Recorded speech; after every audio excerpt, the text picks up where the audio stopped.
প্রিয় ছাত্রছাত্রী, আজকে যে ক্লাস 11-এর যে চ্যাপ্টারটা নিয়ে আলোচনা করব সেটা হচ্ছে অপেক্ষক।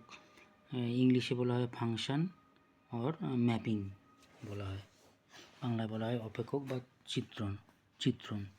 তাহলে অপেক্ষক কী বা ফাংশন কী? ফাংশন বলতে কী বোঝায়? তার আগে আমরা কি জেনেছি? রিলেশন বা সম্বন্ধ।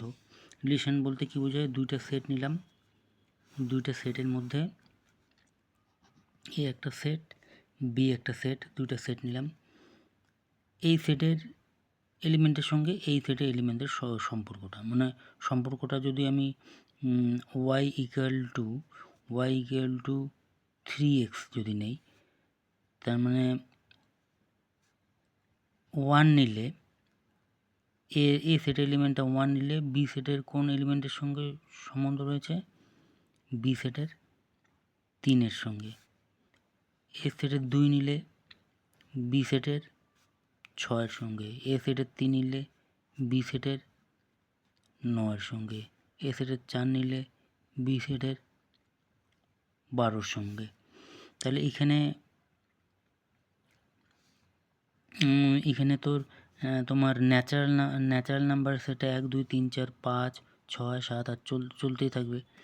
আর এটা মনে করলাম ন্যাচারাল নাম্বারের সেট। এটা মনে করলাম ন্যাচারাল নাম্বার না, এটা মনে করলাম রিয়েল নাম্বারের সেট। এটা মনে করো রিয়েল নাম্বার নিলাম।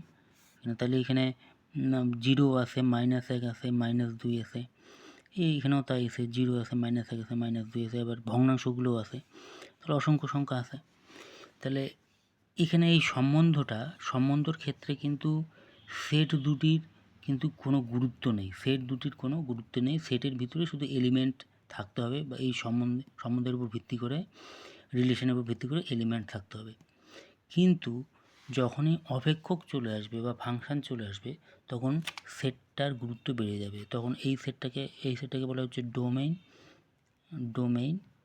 সম্বন্ধের ক্ষেত্রেও ডোমেইন বলা হয়। এই সেটটাকে বলা হচ্ছে ডোমেইন।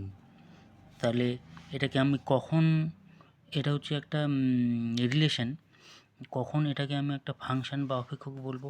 যখন আমি এ সেটটা নিব, আমি যে এ সেটটা এখানে নিব, এ সেটের কোনো এলিমেন্ট বাদ যাওয়া যাবে না। এ সেটের এলিমেন্টগুলোকে বলা হয় ইমেজ। এ সেটের এলিমেন্টগুলোর নাম কি হচ্ছে? ইমেজ। আর বি সেটের এলিমেন্টগুলোর নাম হচ্ছে প্রি ইমেজ। এটাকে এক্স দ্বারা প্রকাশ করা হয়, এটাকে ওয়াই দ্বারা প্রকাশ করা হয়। তাহলে এ সেটের কোনো এলিমেন্ট বাদ যাবে না, মানে প্রত্যেকটা ইমেজের প্রি ইমেজ পাবো, কিন্তু বি সেটের এলিমেন্টটা বাদ যেতে পারে। এটা যেমন এটাকে ডোমেইন বলা হয়, বা এটাকে সংজ্ঞার অঞ্চল বলা হয়, এটাকে যেমন পাল্লা বা প্রসার অঞ্চল বলা হয়। কিন্তু এই সেটটার কোনো এলিমেন্ট বাদ যাওয়া যাবে না।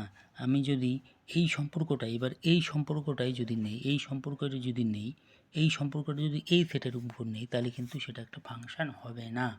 কারণ আমি হচ্ছে যে ভগ্নাংশ সংখ্যাগুলো আছে, -1-এর জন্য কত পাবো? -1-এর জন্য এখানে পাবো, সবের জন্য পাবো না, এটা কিন্তু হবে না। -1-এর জন্য এখানে পাবো -3, কিন্তু মাঝখানে যে ভগ্নাংশগুলো আছে ওগুলোর জন্য কিন্তু পাবো না। কিন্তু এই সম্বন্ধটা যদি আমি ন্যাচারাল নাম্বার থেকে ন্যাচারাল নাম্বারে নেই, তখন ন্যাচারাল নাম্বার মানে কি? 1 থেকে শুরু হলো, 1-এর জন্য কত পাবো? 3। তারপরে 5-এর জন্য কত পাবো? আমি দেখালাম 1 2 3 4 সব আসবে, 1 2 3 4, তারপর 5-এর জন্য পাবো 15। এইখানে আছে 3 4 5 6 7 8 9 10 11 12 13 15। তাহলে এইখানকার কিছু এলিমেন্ট বাদ যাবে, মানে যেমন 3 4-এর জন্য তো কোনো ইমেজ পাবো না, 5-এর জন্য কোনো ইমেজ পাবো না। তাহলে এ সেটের কোনো এলিমেন্ট বাদ যাবে না। 2-এর 3-এর 4-এর প্রত্যেকটারই কী পাবো? প্রত্যেকটারই প্রি ইমেজ পাবো। প্রত্যেকটারই পি মানে 6, তারপর আসবে 7, তারপর প্রত্যেকটারই পাবো। তাহলে এখানে যখন সেটটা হয়ে গেলো, এই সেটের প্রত্যেকটা ইমেজের আমি প্রি ইমেজ পাচ্ছি। আর এখানে যে 2-এর জন্য তাহলে কত পাবো? 6 পাবো, 3-এর জন্য পাবো 9, 4-এর জন্য পাবো 12, 5-এর জন্য 6-এর জন্য পাবো 18, 7-এর জন্য 21। তাহলে মাঝখানে বাদ যাচ্ছে না। তাহলে এর পাল্লা বা কোডোমেইনের পাল্লা কত হচ্ছে? এই যে 3, 6, 9, 12, 15, 18, 21 এরকম মাঝখানে বাদ যাচ্ছে, কিন্তু এখানকার সবগুলো এসেছে 1, 2 ন্যাচারাল নাম্বার, 3, 4, 5, 1 থেকে শুরু হয়, 9, 7, 6, 5, 6, 7, 8, 9 এইভাবে আসতে থাকবে। তাহলে তখন যখন এই শর্তটা মানবে যে প্রত্যেকটা ইমেজেরই কী পাবো? প্রি ইমেজ পাবো। যখন এই শর্তটা মানবে, এখানকার কোনো এলিমেন্ট বাদ যাবে না, মানে সংজ্ঞার অঞ্চলের বা ডোমেইন সেটের কোনো এলিমেন্ট বাদ যাবে না, তার প্রত্যেকটাই আমি প্রি ইমেজ পাবো। তখন আমি কি বলবো? তখন এই যে এই সম্বন্ধটাকে বলবো একটা ফাংশান বা ম্যাপিং। এই সম্বন্ধটাকে কি বলবো? একটা ফাংশান বা ম্যাপিং। তাহলে ফাংশান বা ম্যাপিং বলবো, তখন y ইকুয়াল টু লিখবো fx, y equal to fx। Extra হচ্ছে সংজ্ঞার অঞ্চলের এলিমেন্ট, আর এটা হচ্ছে প্রসার অঞ্চলের এলিমেন্ট। ওয়াইটা হচ্ছে প্রসার অঞ্চলের এলিমেন্ট। তাহলে প্রসার অঞ্চলটা, সংজ্ঞার অঞ্চলটা তো সম্পূর্ণটাই হবে, সম্পূর্ণ সেটটাই হবে। আর প্রসার অঞ্চল কি? কোডোমেইনের যে এলিমেন্টগুলোর সঙ্গে যে এলিমেন্টগুলো সহজ ভাষায় প্রি ইমেজ হবে, সেই এলিমেন্টগুলো নিয়ে প্রসার অঞ্চলটা হবে বা পাল্লাটা হবে। তাহলে এটা হচ্ছে y ইকুয়াল টু fx, এফটাই হচ্ছে ফাংশান বা ম্যাপিং fx। তাহলে সম্পর্কটা এরকম। তাহলে বোঝা গেল পার্থক্যটা। এরপরে আমরা আসবো ম্যাপিং বা ফাংশন কত ধরনের হয়। বিভিন্ন ধরনের হয়। এবার চলরাশি বা ধ্রুবক কোনটাকে বলা হয়? যেমন একটা নির্দিষ্ট সংখ্যাকে আমি যদি লিখি y ইকুয়াল টু 5, y মানে হচ্ছে fx ইকুয়াল টু 5, আসতেছে এগুলো। প্রথমে ধ্রুবক অপেক্ষক, এই যে y equal to fx equal two 5, তাহলে আমি হচ্ছে এর এলিমেন্টগুলো ন্যাচারাল নাম্বার নিলাম, এটা ন্যাচারাল নাম্বার। তাহলে এটা হচ্ছে 1ও 5-এ যাবে, 2ও 5-এ যাবে, 3ও 5-এ যাবে, 4ও 5-এ যাবে, সবাই কি হচ্ছে 5, একটা কনস্ট্যান্ট নাম্বারে যাচ্ছে। তখন এরকম অপেক্ষককে বলা হয় ধ্রুবক অপেক্ষক বা কনস্ট্যান্ট অপেক্ষক। এরকম অপেক্ষক বলা হয় কি হচ্ছে ধ্রুবক অপেক্ষক বা কনস্ট্যান্ট অপেক্ষক। এবার আইডেন্টিটি ফাংশন কি? আইডেন্টিটি ফাংশন হচ্ছে ডোমেইন সেটের ইমেজ আর প্রি ইমেজ একই দেখতে হবে। ইমেজ আর প্রি ইমেজ, সহজ ভাষায় ইমেজ আর প্রি ইমেজ কী হবে? একই দেখতে হবে। এটা হচ্ছে এ, এটা হচ্ছে বি। তাহলে ইমেজ যদি এক্স হয়, তাহলে প্রি ইমেজও কী হবে? মানে এফএক্সও কী হবে? এক্স হবে। তার মানে সম্পর্কটা হচ্ছে এফএক্স ইকুয়াল টু এক্স, মানে একই রকম দেখতে হবে ইমেজ আর প্রি ইমেজ। তখন সেই ফাংশনটাকে বলা হচ্ছে আইডেন্টিটি ফাংশন। ফাংশনটাকে কী বলা হচ্ছে? Identity function. এই ফাংশনটাকে বলা হচ্ছে আইডেন্টিটি ফাংশন। তারপর বলা হচ্ছে পলিনোমিয়াল ফাংশন। পলিনোমিয়াল হচ্ছে fx ইকুয়াল টু একটা পলিনোমিয়াল আকার থাকবে, ওয়াইটা আর কি, fx মানে ওয়াইটা হচ্ছে যেমন x cube plus 2x plus 7, তাহলে একটা পলিনোমিয়াল আকার। এই আকারটাকে কী বলা হয়? পলিনোমিয়াল আকার বলা হয়। তারপরে যে মূলত রেশনাল ফাংশনের কীরকম হবে? রেশনাল ফাংশনটা fx equal to P by Q আকার, যেমন x square plus 1 by x square minus 1, P by Q আকার। তাহলে হচ্ছে যেখানে এক্সটা বিলংস টু মনে করলাম ন্যাচারাল নাম্বার, তাহলে এটা হচ্ছে একটা মূলত ফাংশন বা রেশনাল ফাংশন। তারপর হচ্ছে মডুলাস অপেক্ষক বা মডুলাস ফাংশন কী হবে? মডুলাস ফাংশন হবে এরকম যে F x equal two mod x. এবার মড জিনিসটা কি? মড জিনিস বলতে বোঝায়, মড বলতে কী বোঝায়? মড বলতে সবসময় ধনাত্মক মান, এক্সের ভেতরের মানটা যদি ঋণাত্মকও হয়, মড এক্স বলতে শুধু ধনাত্মক মানটা বোঝায়। মানে -5 মাইনাস এক্সের মান যদি -5 হয়, তাহলে মড -5 মানে 5 ধনাত্মক মানটা। তাহলে এটাকে আমরা কীভাবে লিখবো? যে এক্স, এটাকে লিখবো এক্স, এটাকে লিখবো এটা হবে এক্স যখন কি এক্স গ্রেটার দেন 0, এটা হবে ইকুয়াল টু 0 যখন এক্স ইকুয়াল টু 0, আর এটা হবে মাইনাস এক্স যখন এক্স লেস দেন 0। তো লেস দেন 0 হলে মাইনাস হলে মাইনাসে প্লাস হবে। এইভাবে আমরা মডুলাস অপেক্ষক এইভাবে আমরা প্রকাশ করি, মডুলাস অপেক্ষক, মডুলাস ফাংশন। তারপরে আরও আছে বিভিন্ন ধরনের অপেক্ষক। তারপরে যেমন এটা আছে greatest integer function. Greatest integer function কোনটাকে লেখা হয়? বক্সের মধ্যে, বক্স এক্স। তাহলে এই জিনিসটা কি? গ্রেটেস্ট ইন্টিজার ফাংশন বলতে বোঝায় যে আমি যদি বক্স লিখি 2.25 বলতে এটা হচ্ছে 2-এর 2.25 এর হচ্ছে 2.25 থেকে ছোট, কিন্তু 2.25 কাছে অবস্থিত সবচেয়ে বড় পূর্ণ সংখ্যা। 2.25 থেকে ছোট, কিন্তু 2.25 সবচেয়ে কাছে বৃহত্তম পূর্ণ সংখ্যা কত হচ্ছে? 2 হচ্ছে। তাহলে এই বক্স বলতে বোঝাবে 2। আমি যদি বক্স লিখি 6.75, তাহলে বক্স বলতে বোঝাবে 6, বক্স বলতে কত বোঝাবে? 6। আমি যদি বক্স বলতে কত বোঝাবে? 6.75।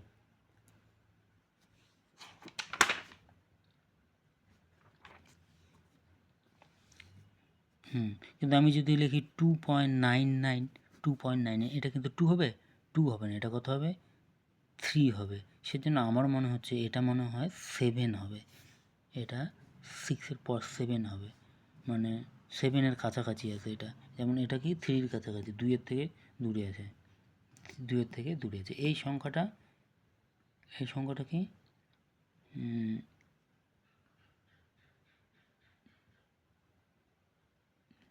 2-এর থেকে দূরে আছে, তাই তো? বক্স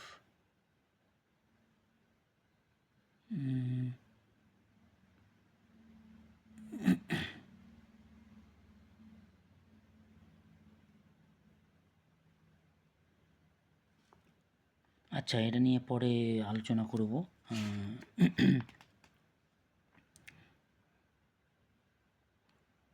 এই সংখ্যাটার থেকে ছোট, মানে এখানে দেখি কি বলছে। এক্স যে কোনো বাস্তব সংখ্যা হলে এক্স প্রতীক বক্স এক্স প্রতীক দ্বারা বৃহত্তম পূর্ণ সংখ্যাকে বোঝায় যা এক্স এর মানের চেয়ে বৃহত্তম নয়। ও এই যেটা বললাম, তাহলে না, তাহলে এটা ঠিকই হবে, এটা 6ই হবে, আর এটা 2ই হবে। এক্স এর মানের চেয়ে বৃহত্তর নয়, এক্স এর মানের থেকে বড় নয়। উদাহরণস্বরূপ এক্স এর মানের থেকে বড় হবে না, তার মানে এই মানটার থেকে ছোট হবে, তাহলে এটা 2 হবে, এটা কত হবে? 6ই হবে। এবার হচ্ছে ফ্র্যাকশনাল পার্ট ফাংশন। মানে আমি যেমন এটা লিখলাম, এটা যদি যেভাবে লিখি 2.25, তাহলে এটা কিন্তু ভগ্নাংশ মানটা বোঝাবে। তাহলে এটা বলতে কত বোঝাবে? শুধু ভগ্নাংশ মানটা 0.25 এটা বোঝাবে। আমি যদি এরকম লিখি, সেকেন্ড ব্র্যাকেটের মধ্যে লিখি, তাহলে 0.75 ভগ্নাংশ মানটা বোঝাবে। এটা হচ্ছে ফ্র্যাকশনাল পার্ট ফাংশন। 2.99 যদি লিখি, তাহলে এটাকে হচ্ছে ভগ্নাংশ মানটা বোঝাবে। তারপরে যে যুগ্ম অপেক্ষক মানে ইভেন্ট ফাংশন কোনগুলোকে বলা হয়? ইভেন্ট ফাংশন, হ্যাঁ, এগুলো খুব ইম্পর্ট্যান্ট। ইভেন্ট ফাংশন হচ্ছে F x F minus X equal two যদি এফ এক্স হয়, তখন সেটাকে বলা হচ্ছে ইভেন্ট ফাংশন, এটাকে বলা হচ্ছে ইভেন্ট ফাংশন। আর যখন F minus X equal to minus F X হয়, তখন সেটাকে বলা হচ্ছে অড ফাংশন। তখন সেটাকে কী বলা হয়? তখন সেটাকে বলা হচ্ছে অড ফাংশন, তখন সেটাকে বলা হচ্ছে অড ফাংশন, অযুগ্ম অপেক্ষক। আরোহী বা অবরোহী ইনক্রিজিং মানে হচ্ছে এক্সের মানটা বাড়ার সাথে সাথে ওয়াই মানটাও যদি বাড়ে তখন সেটাকে বলা হচ্ছে ইনক্রিজিং ফাংশন। আবার এক্সের মানটা বাড়ার সাথে সাথে ওয়াই মানটা যদি কমে তখন সেটা হলো ডিক্রিজিং ফাংশন। পিরিয়ডিক ফাংশন কি? পিরিয়ডিক ফাংশন মানে একটা মানের মধ্যেই ঘুরপাক খাবে, ওটাকে বলে পিরিয়ডিক ফাংশন। যেমন এফ এক্স ইকুয়াল টু কত sine x, f x equal to sine x, f x equal to sine x. তাহলে কী হচ্ছে এখানে যদি আমি গ্রাফটা আঁকি তাহলে সাইন এক্সের গ্রাফটা হচ্ছে এরকম হয়, সাইন এক্সের গ্রাফটা কীরকম হয়, এরকম হয়। সাইন এক্সের গ্রাফটা F x equal to sine x. তাহলে এই সর্বোচ্চ মানটা এখানে হচ্ছে এই মানটা এখানে সবচেয়ে বেশি মানটা সাইন জিরোর মান যে 0, সাইন 90 ডিগ্রির মান 1, তাহলে 1। এখানে আবার 180 ডিগ্রিতে গিয়ে 1 হবে, তাহলে কি 1 আসতেছে, মানে অ্যাঙ্গেলটা ইসে করে চেঞ্জ হয়ে যাওয়ার ফলে। বাউন্ডেড ফাংশন কি? বাউন্ডেড ফাংশন মানে হচ্ছে যে বাউন্ডেড ফাংশন বলতে বোঝাচ্ছে যে মানে এ আর বি যে আছে তার মানে এক্স সঙ্গে এফ এক্সের যে সম্পর্ক, এফ এক্সের হচ্ছে একটা ছোটো মান থেকে শুরু হবে, তারপর হচ্ছে এম এর থেকে বড়, স্মল এম এর থেকে স্মল, ক্যাপিটাল এম এর থেকে ছোট, এটাকে বলা হচ্ছে বাউন্ডেড ফাংশন। এবার এখানে রয়েছে সাম অফ টু ফাংশন, দুইটা ফাংশন যোগ কীভাবে করতে হয়, ডিফারেন্স অফ টু ফাংশন, দুটো ফাংশনের বিয়োগ, product of two function, quotient of two function, এই হচ্ছে এখানকার বিষয়। তারপর আমরা এখানকার অঙ্ক করব।